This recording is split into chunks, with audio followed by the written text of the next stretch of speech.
Glória a Deus. Muito bem, amados irmãos, amigos, a paz do Senhor. Neste momento, estamos aqui para fazer mais uma live. Vou convidar algumas pessoas, né? O meu desejo de fazer essa live foi quase que imediato. Eu não iniciei mais cedo porque cheguei do trabalho e foi necessário que eu colocasse o meu celular para recarregá-lo. Então, com a carga que temos aqui, acredito que é o suficiente para fazermos uma live. Então, quero convidar algumas pessoas aqui, as pessoas que eu gosto de convidar de costume. Deixe-me ver. Muito bem.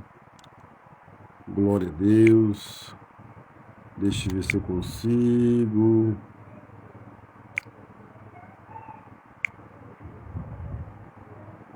Vou ver se eu consigo aqui. Muito bem. Glória a Deus.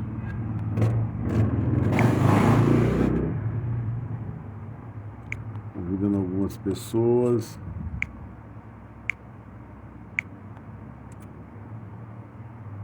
Deixa-me ver. Glória a Deus.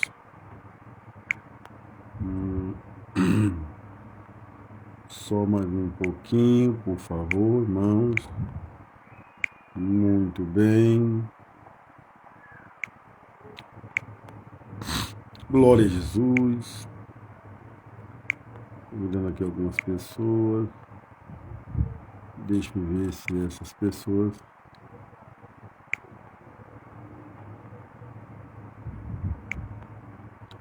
Glória a Deus. Muito bem, amados.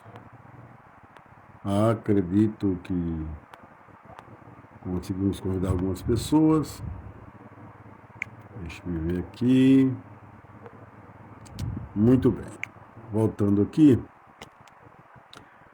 Convidei algumas pessoas para comparecer à nossa live. Não sei se vai comparecer, porque é a primeira vez que estou fazendo essa live a este horário, às 20 horas. E um desejo do coração, da minha parte, para fazer essa live. Glória a Deus. E se sentimos bastante alegre por isso. E queremos trazer nesta noite o ensinamento da palavra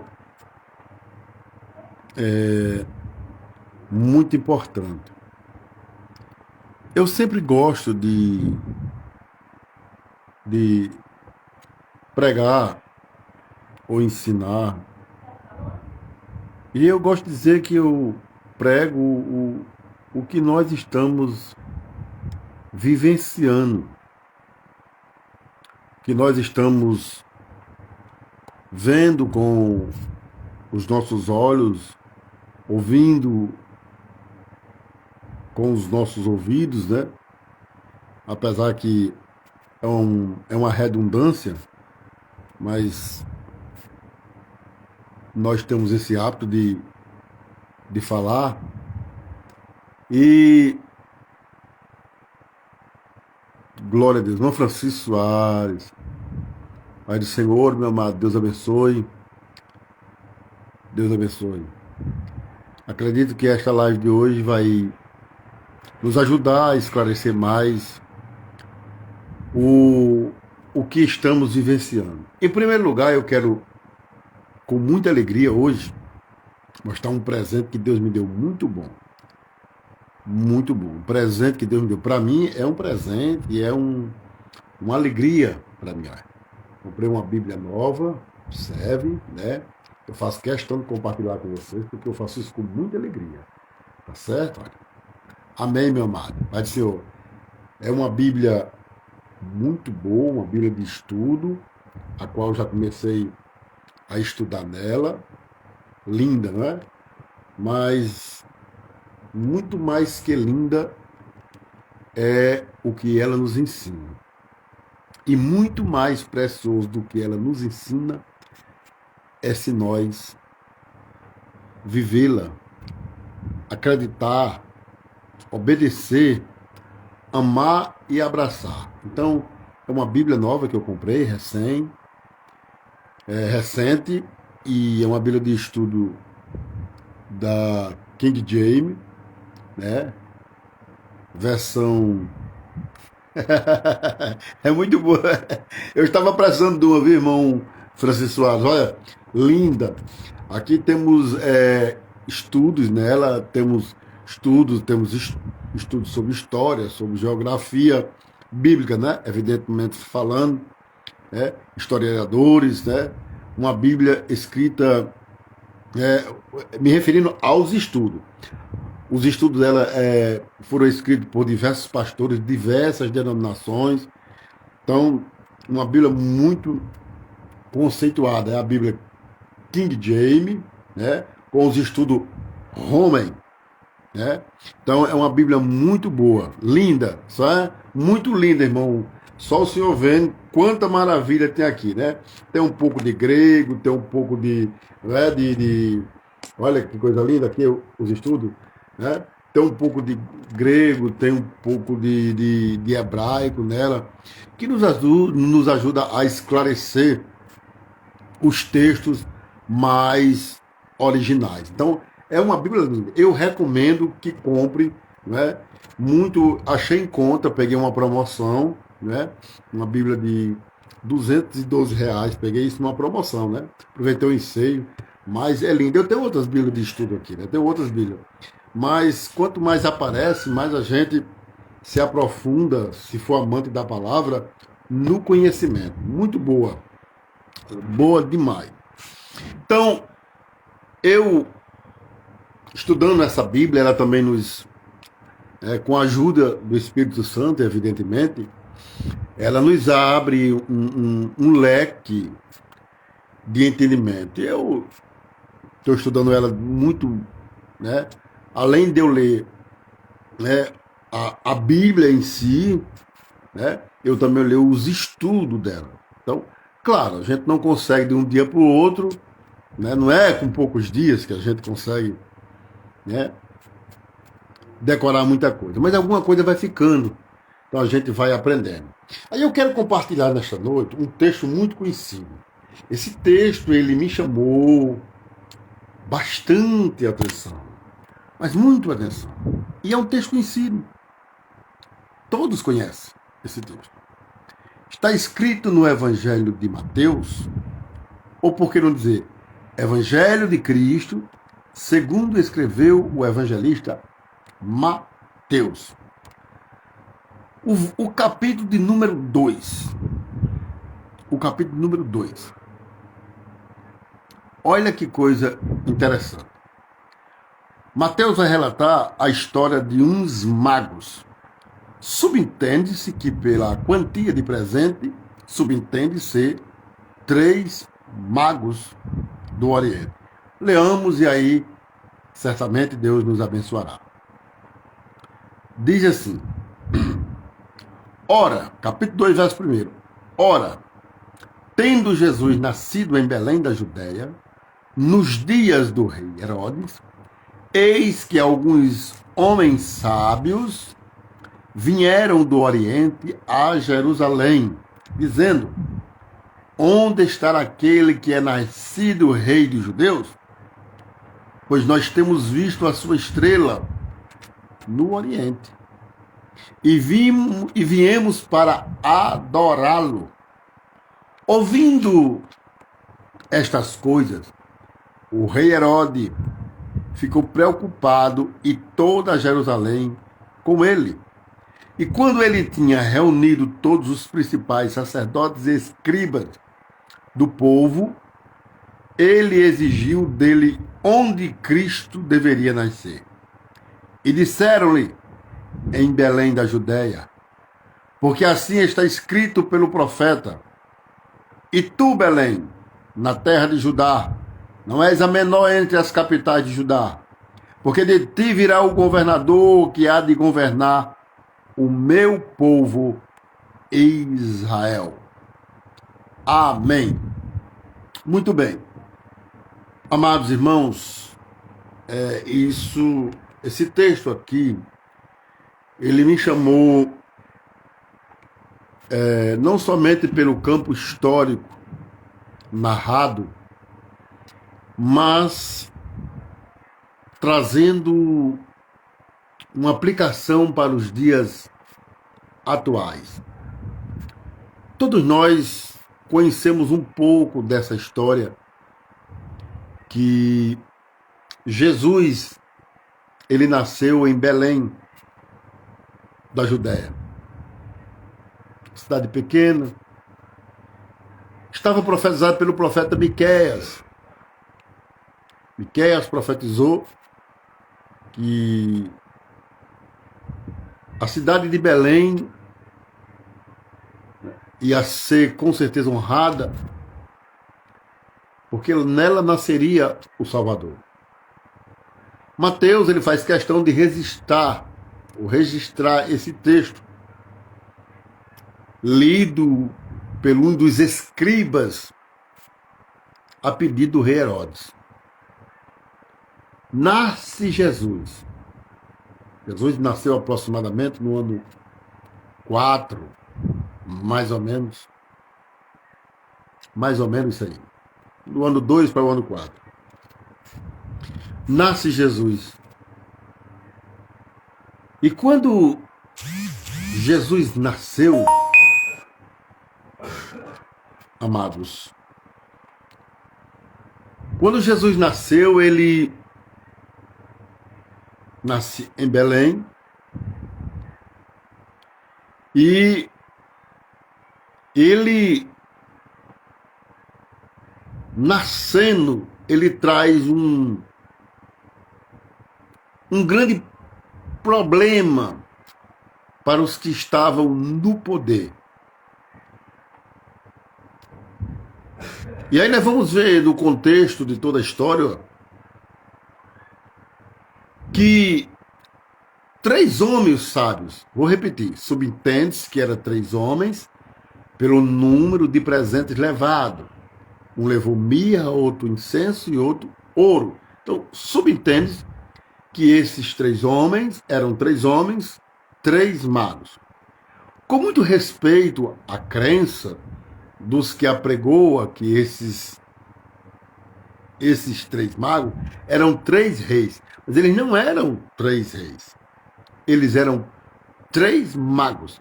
A palavra magos, no grego, se refere que ele era homem sábios. Então não tinha nada a ver com o rei, respeitando aos que acreditam nessa linha de pensamento. Mas eu fico com a Bíblia. A Bíblia, o texto original nos vai mostrar que eles eram homens sábios. Eles eram astrólogos.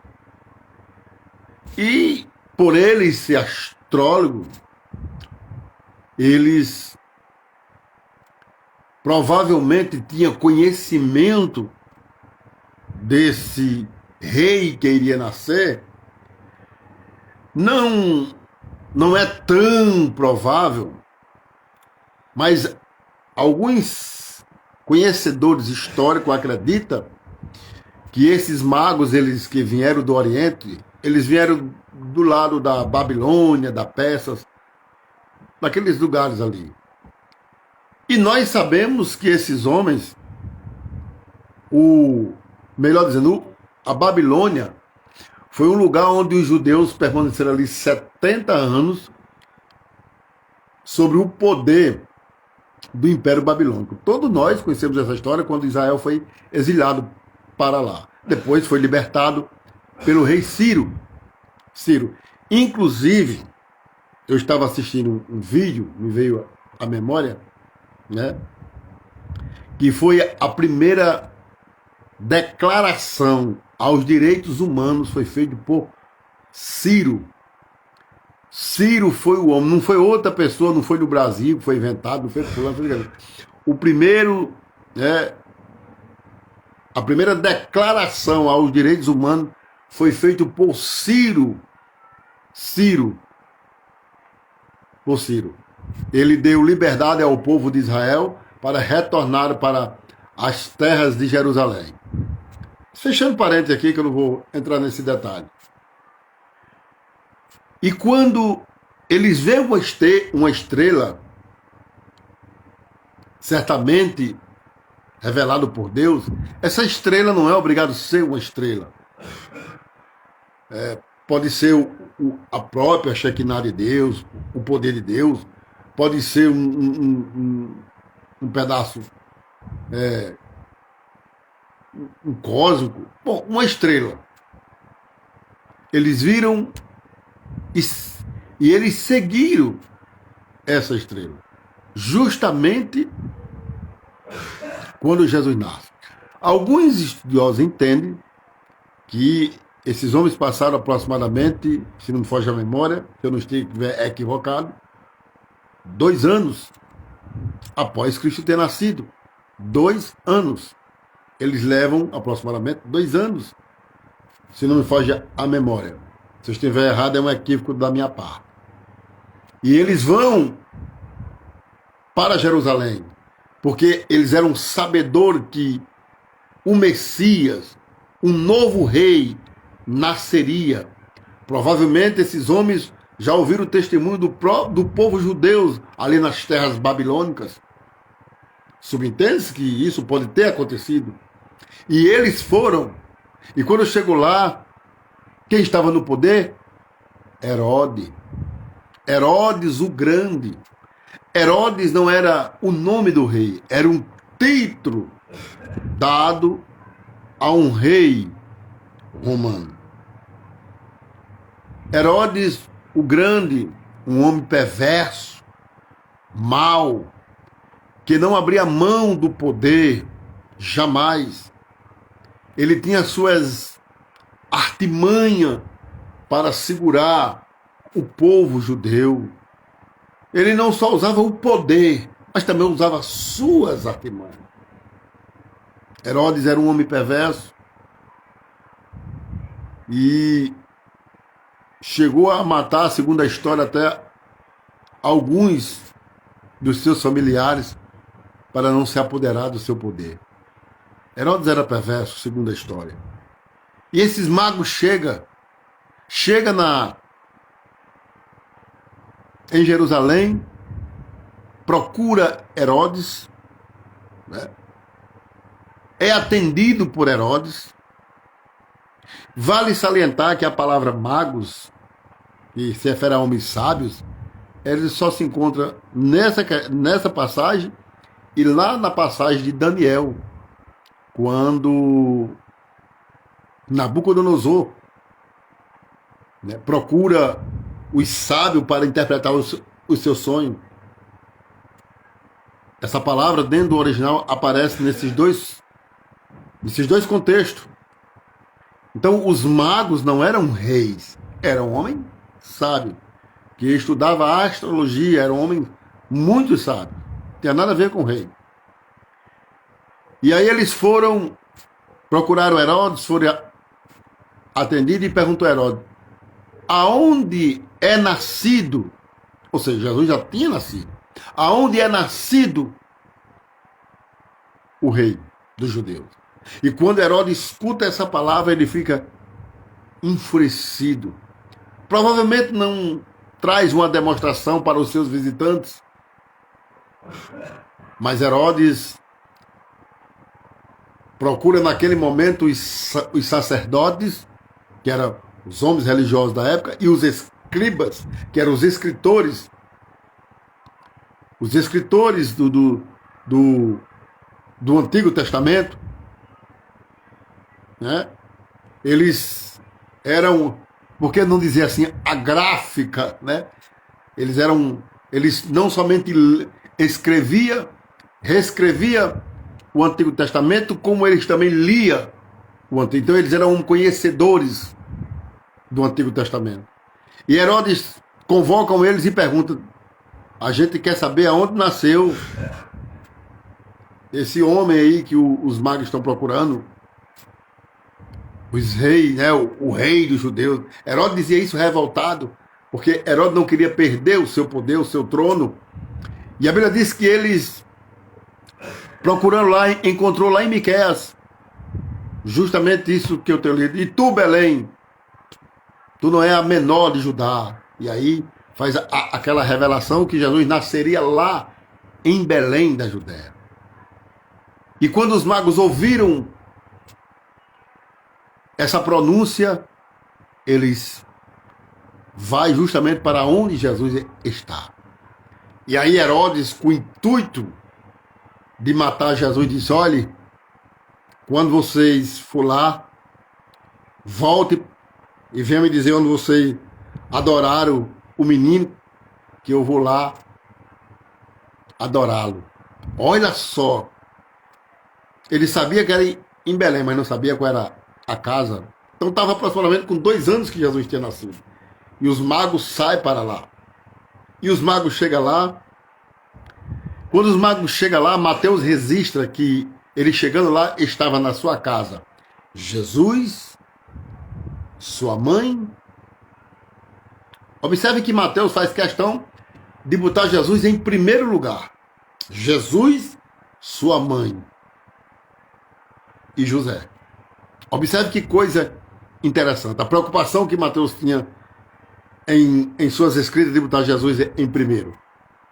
E aí, queridos irmãos, a Bíblia nos revela com muita claridade sobre isso. E Herodes, acho que é a irmã Nilza, Pai do Senhor, irmã Nilza. Pai do Senhor para a irmã Pedro, para todos aí, Deus abençoe. Deus abençoe, viu? E Herodes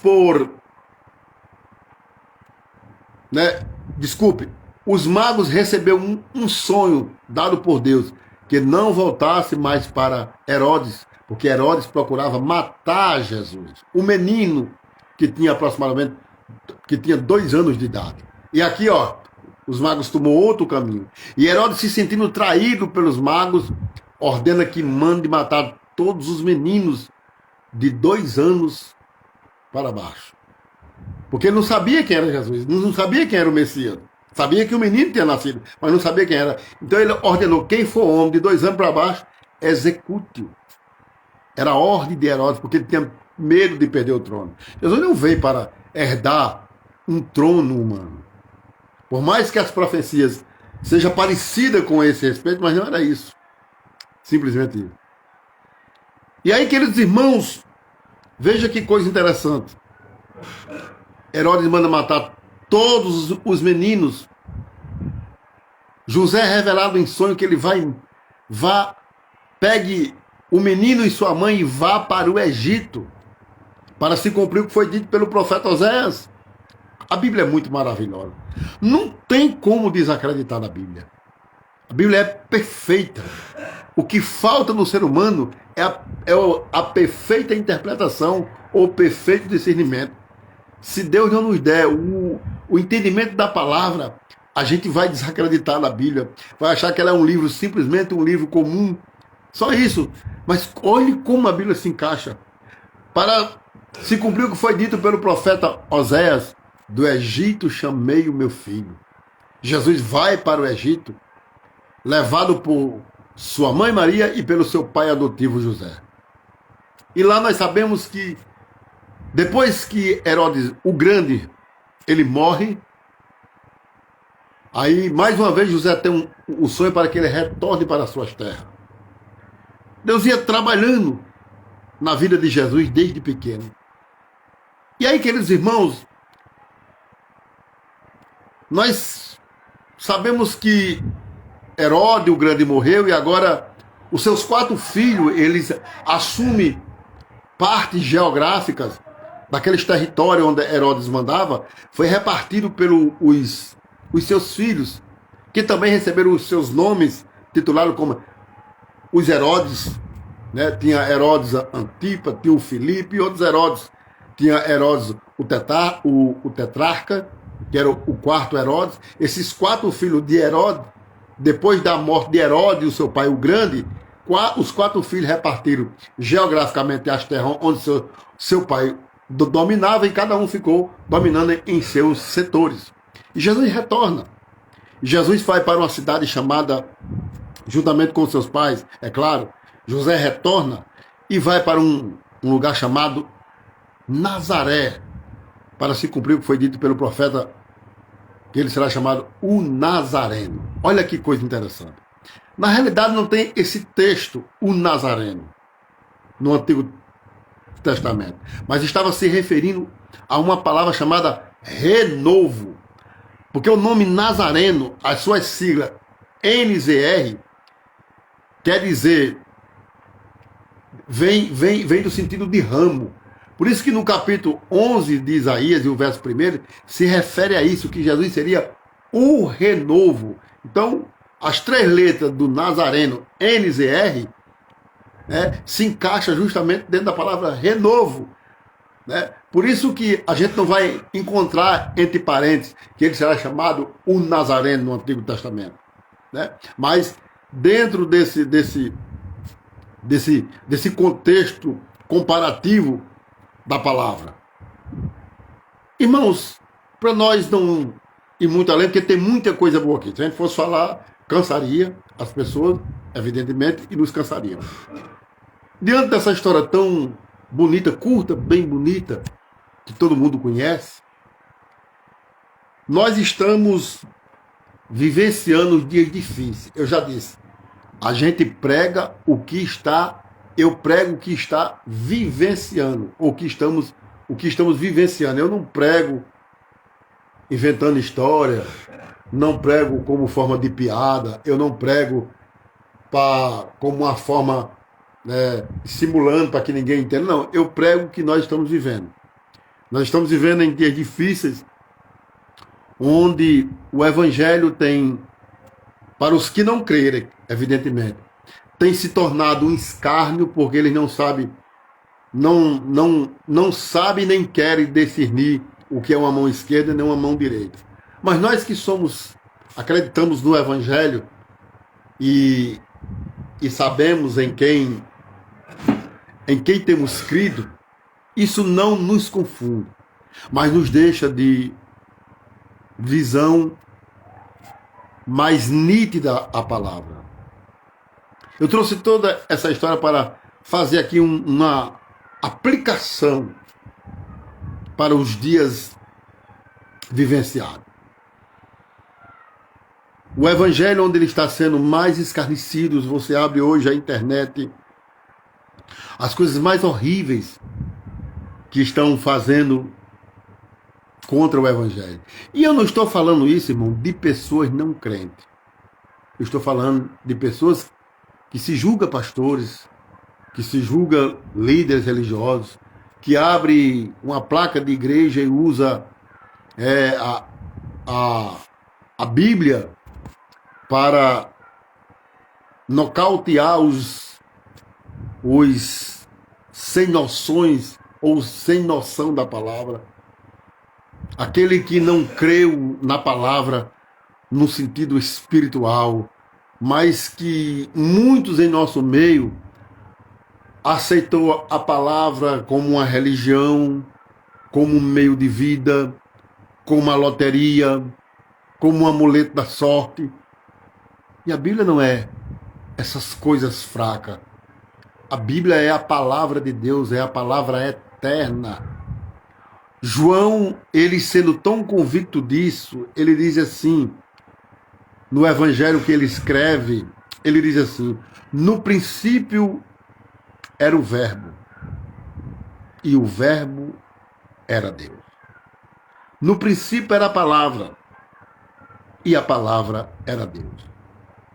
Ou seja, o que Deus falou humanizou-se em Cristo. Cristo veio, humanizou-se como nós, porém sem pecado, não podemos esquecer de dizer isso, e habitou entre nós, e disse João, e vimos a sua glória, como a glória do unigênito do Pai, cheio de graça e de verdade. Existem pessoas que a gente pensa que ele tem graça. Ele não tem graça, ele é engraçado, mas não tem graça. Porque nele não tem verdade, ou nela não tem verdade. E nós estamos vivenciando um ataque da palavra dentro de nós evangélicos. Do mundo, a gente não tem o que esperar nada. Nada de elogio. E se elogiar, é surpresa para nós. Mas dentro de nós é o que mais nos preocupa. Porque isso causa mais dificuldade das pessoas crerem, e até os que crerem começam a ficar desanimados. Meu Deus, eu pensei que eu tinha crido na verdade. E a gente liga os nossos aparelhos celulares, que abrem no Facebook ou no Instagram. Eu não uso Instagram, mas quem usa sabe disso. Nós vemos pessoas que abrem uma igreja, cria as maiores aberrações dos últimos dias, usando o nome de Deus. Por que essas pessoas conseguem, irmãos, ser manipuladas? Imagina por que essas pessoas conseguem ser manipuladas. Paulo, escrevendo para a igreja de Tessalônica, não me lembro se é Tessalônica, livro de Tessalonicenses, não sei se é o capítulo 2, o verso 11, que ele fala que existe a operação do erro para que as pessoas creiam na mentira. Olha que coisa interessante. Para que as pessoas creiam na mentira. E por que as pessoas creem na mentira? Porque as pessoas creem na mentira porque eles não têm Jesus como seu alvo. É isso que a gente tem que compreender. Essas pessoas não têm Jesus como seu alvo. Essas pessoas não têm o céu como alvo. Essas pessoas, elas querem enriquecer, elas só querem ser curadas, elas querem viver bem aqui na terra, elas querem viver uma vida plena aqui na terra, e que não existe aqui na terra uma vida plena. Então essas pessoas, elas serão facilmente enganadas ou enganados. Serão facilmente enganados. Mas, irmão, eles estão na Bíblia. Eles pegam, usam textos da Bíblia, respeitando o contexto. Irmã Odineide, Deus abençoe, a paz do Senhor. Eles usam esses contextos, desrespeitando a Bíblia, porque eles sabem que é uma forma de laçar as pessoas. Assim como hoje nós existimos na vida secular, o golpe, no meio de nós existe o golpe. Mas o evangelho não vai deixar de ser verdade, porque existe os golpistas usando no nome de Deus em vão. As coisas que a gente precisa se preocupar quando Jesus disse que existiria falsos profetas. Quando Jesus falou que existia falsos profetas, e muitos dizendo, eu sou o Cristo, enganará muitos, Jesus não estava falando dos que estavam lá fora. Jesus estava justamente falando daqueles que se infiltrariam dentro de nós, ou até mesmo daqueles que nasceram e depois se desviaram da verdade e criaram seus ideais para viver às custas das pessoas. Essa é a realidade. E a gente precisa entender isso. Por que eu digo a importância dos cristãos ir para a escola bíblica? Na sua igreja que tem. É um dos melhores trabalhos que a igreja tem. Um dos melhores trabalhos que a igreja tem chama-se escola bíblica. A escola bíblica ela vai alcançar toda a teologia bíblica, ou seja, todo estudo da Bíblia. A escola bíblica vai repassar para nós. O assunto que tiver na Bíblia, ela vai repassar para nós. Nós estudamos por ano 52 lições. Nós estudamos por ano 52 lições sobre assuntos diferentes. 4 revistas que cada uma compõe 13 lições. São 4 trimestres de 13 lições, que dá aproximadamente, que dá não, é isso mesmo, 52 lições nós estudamos nessas 4 revistas. E que vamos estudando assuntos teológicos diferentes sobre Cristo, sobre casamento, sobre família, sobre o que vamos estudando por ano. Quer dizer, eu tenho 30 anos que aceitei Jesus, então 30 anos que eu estudo a escola bíblica. Né? E quando a gente vai pensando que vai esquecendo, ela vem repetindo para você relembrar.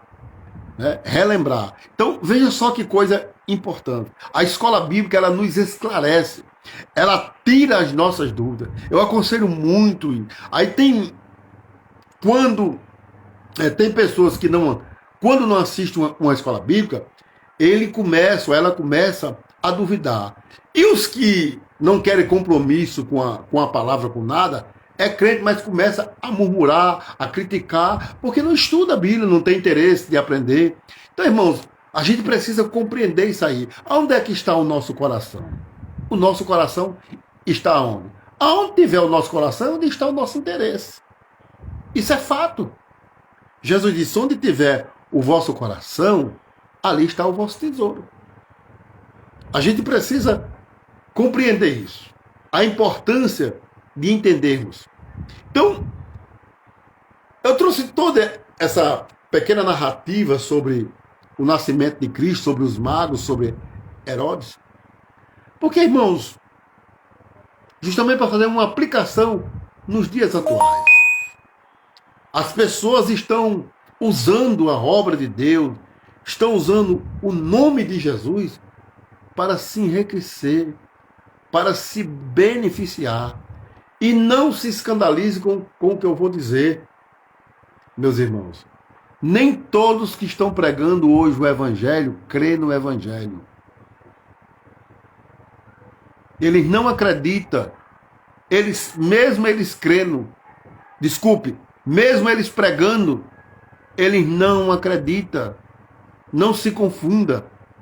Mas imaginando, mas eles pregam tão bonito, eles pregam bem demais, porque por trás disso eles têm uma fortuna.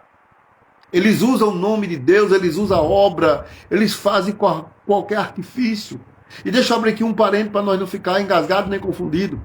Quem não sabe que quem tem chamado de Deus, quem faz a obra de Deus precisa ser cuidado.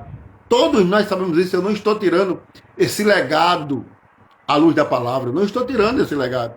Eu estou falando dos aproveitadores. Dos aproveitadores. Ronnieberg, meu sobrinho, né? Deus abençoe, meu filho. É disso que nós, meu pastor Roberto Velho, meu irmão, meu amigo, meu primo, ele é isso mesmo, é verdade. Deus abençoe, meu amado. Nascemos juntos na fé, né? Quase a pé junto, né? Eu aceitei Jesus, mais ou menos um ano depois, o irmão Roberto aceitou Jesus, aproximadamente. Né? Meu sobrinho Berg, Deus abençoe. Então, as pessoas estão usando, e eu não estou, eu repito, não estou tirando mérito à luz da Bíblia do que cuida da obra, do que vive da obra, do que luta pela obra, está na obra, ele precisa ser cuidado. Não estou falando disso. Mas eu estou falando dessas pessoas que não se conformam só com o cuidado. Eles criam ideias, eles criam invenções para arrecadar dinheiros, porque querem andar nos melhores carros, querem morar nas melhores casas, querem vestir as melhores roupas, querem viver nas melhores estéticas, sabe? Viver até a vida de estética. Meu Jesus do céu, onde nós vamos parar? Por quê? Porque eles conseguem debrear os crentes interesseiros, porque tem interesse em ricar, consegue debrear dentro da área religiosa, sentimental, e os irmãos muitas vezes caem. Né? E aí quando a gente cuida, se sai na notícia, né? Pastor tal, apóstolo tal, tem tantos milhões de bens, tem tanto isso. Por quê, irmão? Porque se os irmãos forem mais espiritual, for mais leitores da palavra, forem mais frequentes à escola bíblica, que queira aprender com pessoas sinceras. Vocês não cairão nessa, eu também não cairei nessa. E não deixarei de crer no Evangelho por isso, porque nós temos que ter compromisso com a palavra. Nunca vivemos tanto difícil, há 30 anos que eu aceitei Jesus, nunca vivenciei dias tão terríveis, tão difíceis, onde os homens, até porque está profetizado, está escrito na Bíblia pelo apóstolo Paulo, homens amantes de si mesmo. Quem é esse homem amante de si mesmo? Não é o mundo não, irmão. Não é o mundo, Paulo não está falando do mundo. Nesse texto não. Paulo está falando dentro de nós, homens amantes de si mesmo, que consegue cauterizar a mente das pessoas, usa o nome de Deus, usa a obra de Deus, e aí você começa, se você tem dúvida, é só você enxergar para essa pessoa. Bem, você vai notar como é que ele está vivendo, como é que essa pessoa está vivendo. É simples assim. Se essa pessoa vive tanto pedindo para a obra, mas ela vive tão bem, muito bem, mas muito bem, é coisa de ser pensado. Tudo isso a gente precisa ter uma análise e orar e pedir a Deus um discernimento da situação sem criticar. Sem criticar. Verdade, o irmão José Roberto aqui está nos ajudando, que diz Oséias 4,6, o meu povo, o meu povo foi destruído porque lhe faltou conhecimento. Oséias 4,6. Muito obrigado, irmão, pastor José Roberto. É verdade. As pessoas precisam ter conhecimento. A gente precisa ter um estudo mais aprofundado da Bíblia. Observe, irmãos, que essas pessoas interesseiras, elas conseguem manipular as pessoas. Aí você diz, mas por que foi que você citou Herodes? Deixa eu explicar por quê. Herodes, ele era um rei e tinha poder. E Herodes não cria em Deus. Herodes não cria em Deus. O grande. Herodes o grande. Mas ele queria conquistar a simpatia do povo judeu. O povo judeu, que era um povo religioso. Sabe o que foi que Herodes fez? Passou 46 anos para construir um templo. Não era para ele adorar, não. Mas era para o povo judeu. Sabe? Conquistando o povo judeu. Mas ele não tinha nada, interesse nenhum com Deus. Observe uma coisa interessante. Por que eu falei sobre isso? Porque nos traz uma reflexão para uma aplicação das atualidades ou da atualidade. Herodes fez esse templo, não queria nem saber conversa com Deus. Pelo contrário, queria matar o filho de Deus. Uma coisa interessante, observe que os sacerdotes e os escribas que estavam a serviço de Herodes, eles conheciam as escrituras. Quando os magos perguntaram aonde há de nascer o rei dos judeus, os escribas que estavam a serviço de Herodes disse, olha, ele vai nascer em Belém. Qual deles foi adorar? Nenhum foi adorar. Quem foi adorar foi os magos, porque eles vieram, porque eles creram que realmente Jesus era o rei, era o Messias. Mas eles não foram, nenhum dos que tinha conhecimento do que as escrituras diziam, foram adorar. O que eu quero dizer com isso? Eu quero dizer o que diz aqui a Bíblia, King James. Ele diz assim, nem todos que têm conhecimento quer dizer que anda com o coração reto diante de Deus.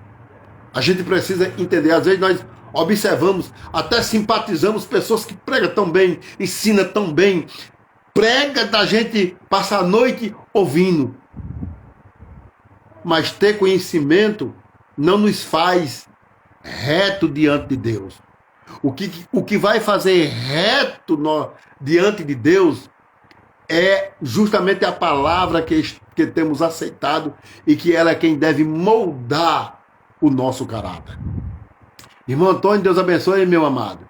Eu espero, Deus abençoe sua vida, a vida da sua família. Eu espero que os irmãos estejam entendendo o que eu estou querendo passar.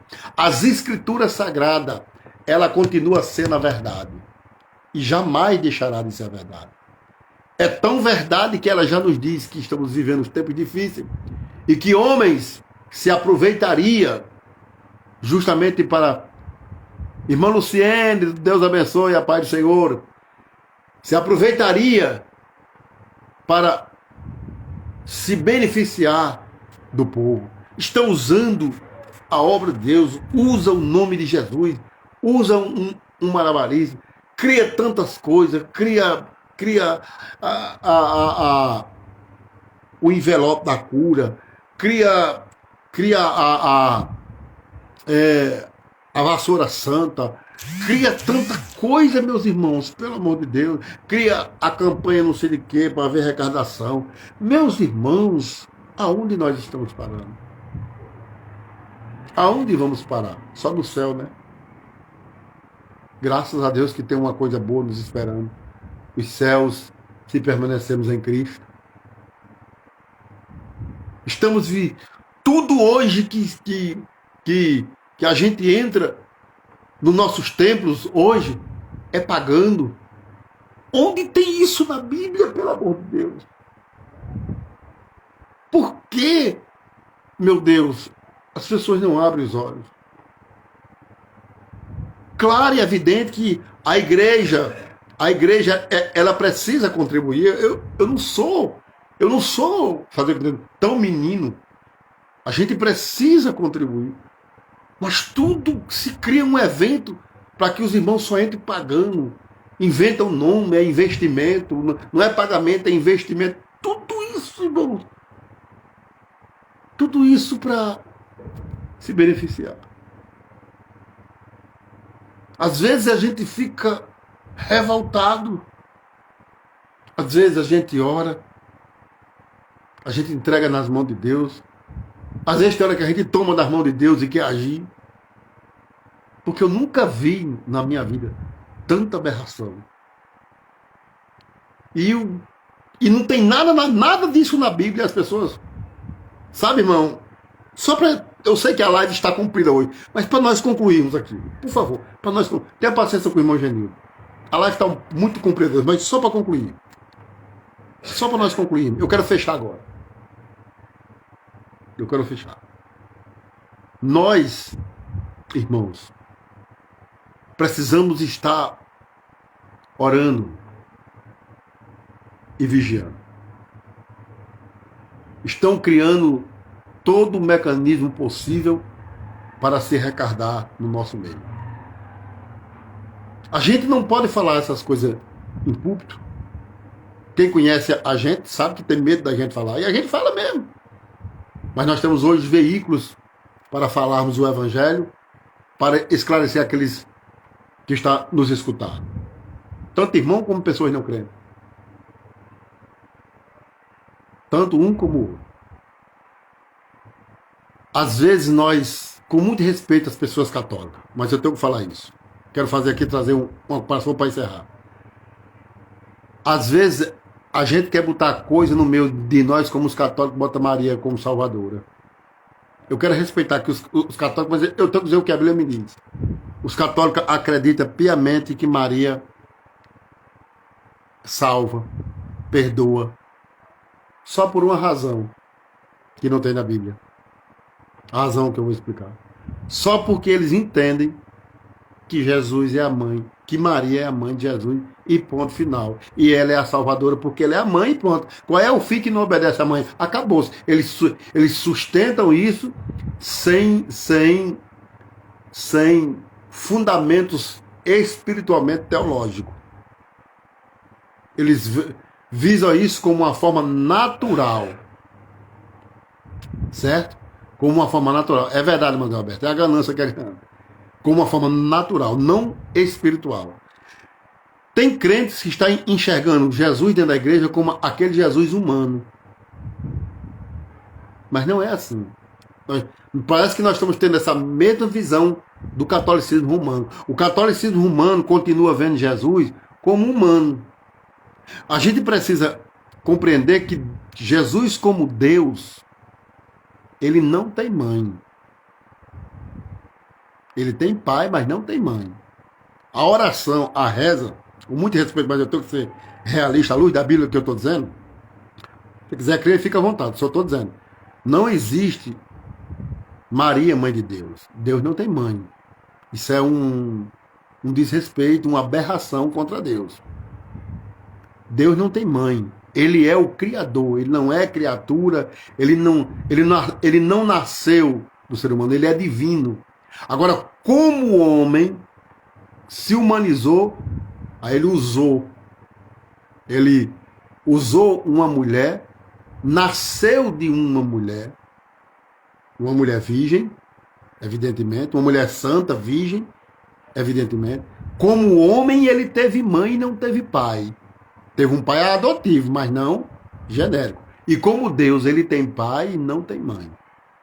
Então, esse Jesus que está no céu não é aquele Jesus humano que esteve aqui na terra. Devemos ter muito cuidado com isso. E às vezes nós crentes muitas vezes estamos ensinando. Oh, Jesus foi assim, como homem. Jesus não é mais você. Não, Jesus não é mais você. Ele é Senhor.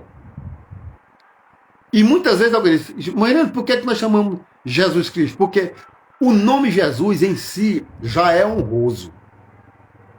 Eu posso chamar o Senhor Jesus e posso chamar ele só Jesus. Por quê? Porque a palavra Jesus quer dizer Salvador, salvação. Quando eu digo, tu és Jesus, eu já estou honrando ele, estou dizendo, tu és o Salvador. O nome de Jesus quer dizer, Salvador, que na realidade, no hebraico, não é Jesus, é Yeshua, que quer dizer salvação, Salvador. Cristo ungido, o Salvador ungido. Jesus Cristo é o Salvador ungido. É o significado da palavra. Yeshua, né? Então, veja só, a gente precisa compreender muito. Eu vejo até irmãos pregando, irmão, você tem que Jesus, quando andou aqui, você tem que entender o que Jesus estava passando. Que os seres humanos, eles são iguais, ele tem que entender um outro. É assim que Jesus estava passando. E a gente quer comparar esse Jesus ressurreto com o Jesus que estava entre os homens, que sentia dores, que sentia fome, que chorou, que sentiu sede. As pessoas querem comparar esse Jesus com o Jesus ressurreto. Não compare, irmãos, que essa comparação é do catolicismo romano. Eles acreditam que Maria é mãe de Deus. Eles acreditam nisso. Eu respeito, não estou aqui desfazendo. A Bíblia não diz isso em canto nenhum. Antes que tudo fosse criado, Deus já era. Ele não tem mãe. Agora, como homem, Jesus teve mãe. Depois que ele ressuscitou, ele diz, todo o poder me entregue no céu e na terra. Acabou-se. Como Deus, ele não tem mãe. Então, Jesus como Deus hoje, irmão, ele não é mais você. Ele é o Senhor da nossa vida. Então, o que eu quero, retornando para encerrar, né, que está muito... A gente não pode pensar que quem tem conhecimento quer dizer que está reto diante de Deus. Os escribas de Herodes, os sacerdotes, sabia que Jesus nasceu em Belém, era sabedor, profetizado por Miqueias, mas ele não foi lá adorar Jesus, não. Mas os magos que vieram para adorá-lo, sim, foi adorar Jesus. E digo, irmãos, enquanto Deus me der vida, saúde e condições, seja no púlpito ou não, eu apenas procuro pregar o que está na palavra. Porque eu preciso ter compromisso com a palavra. Se eu criei, eu preciso ter compromisso com a palavra. Evidentemente que os que fazem essas artimanhas não vão ficar satisfeitos, não vão gostar, faz parte. Ora, mas Jesus não era pecador, nunca errou, nunca fez mal a ninguém, odiavam ele, e eu que sou um pecador. O que quer dizer de mim? Mas quem diz que eu vou abrir mão daquilo que eu creio? Eu só vou abrir mão. Pode acontecer um dia que eu nunca abro, mas se um dia acontecer, eu abrir mão, é porque eu comecei a deixar de crer. Eu creio na palavra, creio na verdade. E sou contra aquilo que não está na Bíblia. Então os católicos dizem assim, não, eu creio em Maria porque eles têm que, ainda Maria é mãe de Jesus. Não, como Deus não. Na igreja é do mesmo jeito. Irmão, isso não tem na Bíblia, irmão. Mas porque aqui é porque é assim. Não tem na Bíblia. Se não tem na Bíblia, não se é obrigada a aplicar-se. Simples assim. A nossa regra de vida, de fé, está na Bíblia. A gente precisa estudar o caso, se está na Bíblia. Se não está na Bíblia, aí fica dizendo, não, mas é isso, é porque foi dito, fulano disse, mas Jesus não disse. É isso que a gente está querendo passar para os irmãos. Que Deus em Cristo nos abençoe. Peço desculpa, perdão pelo tempo da live, que hoje foi muito comprida, mas eu precisava, irmão, trazer essa palavra. E nós estamos vivendo dias atuais. Dias atuais. Pessoas usando o nome de Jesus para enriquecer, usando forma para granjear dinheiro, porque querem viver uma vida bela, quero andar nos melhores carros, vestir as melhores roupas, e muitas vezes entre nós tem irmãos passando necessidade. É muito triste. Cantores que vêm cantar não sei por quanto, pregador que vem pregar não sei por quanto, e por aí vai. E se cria, e eles são espertos. Eles chamam logo aqueles famosos que é para as pessoas, os fanáticos, né? Porque infelizmente existem os fanáticos aí no nosso meio. Ser atraído por isso. Mas que Deus nos abençoe e nos ajude. E eu quero dizer que, independente de qualquer coisa, o Evangelho continua sendo a verdade. Que Deus nos abençoe. Eu quero orar agradecendo a Deus por essa oportunidade e agradecendo a você, a vossa paciência, né? Deus abençoe. Em nome de Jesus. Glória a Deus. Amém. Oreis por nós, porque para pregar a palavra como ela é, eu não sou a verdade, é a palavra que é a verdade. A gente, né, irmão, sabe o que enfrenta, mas faz parte do que crê. Amém? Senhor Deus, meu Pai, muito obrigado por esta oportunidade, nós somos gratos por tudo. Abençoo todos aqueles que fizeram, que ouviram essa live, um por um pouco de tempo, outros com mais tempo, que o teu Espírito esclareça melhor cada um de nós. Assim nós oramos e te agradecemos, em nome de Jesus. Amém. Um abraço aí para minha tia Adélia, se não fazer a memória. Raniel, acho que é Raniel, mas é Raniel, né? Raniel Afenso, muito bem. Deus abençoe, meu amado irmão, e a todos, a irmã Luciana, irmão Zé Roberto, irmã Nídia, irmão Odineide, a irmã Francinaide, Deus abençoe. Amém. Continue orando também por nós, irmão Zé Roberto, eu preciso. E quando vier aqui no Rio Grande do Norte, vier aqui no Aldo Rodrigues, na residência do irmão Genildo, a casa não é minha não, mas eu estou pagando um aluguel em dia. Deus abençoe e com certeza será bem-vindo se mais uma vez você aparecer por aqui. Né? Já teve aqui a gente... Né? Ah, tá certo. Tá certo, sou filho de Teté. Ah, tá certo. Deus abençoe, viu? Muito obrigado por tudo. Nosso amigo Anel, ele é filho de Teté. Primeiro é que eu estou lendo. Amém? Deus abençoe, fica na paz. Em nome de Jesus, muito obrigado.